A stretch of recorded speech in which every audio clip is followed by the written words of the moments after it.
Video na lang. Ayan na po sila. Ayan po ang magdadala sa kabilang ilog yung mga palay. Ayan po. Ikaano na po ito eh. Dalawa,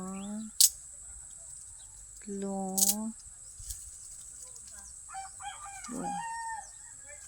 sila po ay pupunta na sa iba yung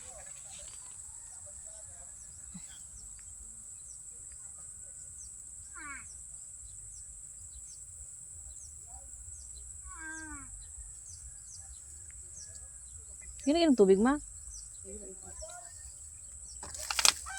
Yan po ay pupunta na malayo pa po na lakarin ng mga kargador ng palay. Yan po. 1, 2, 3. So, meron na po doon. Ayun sa video.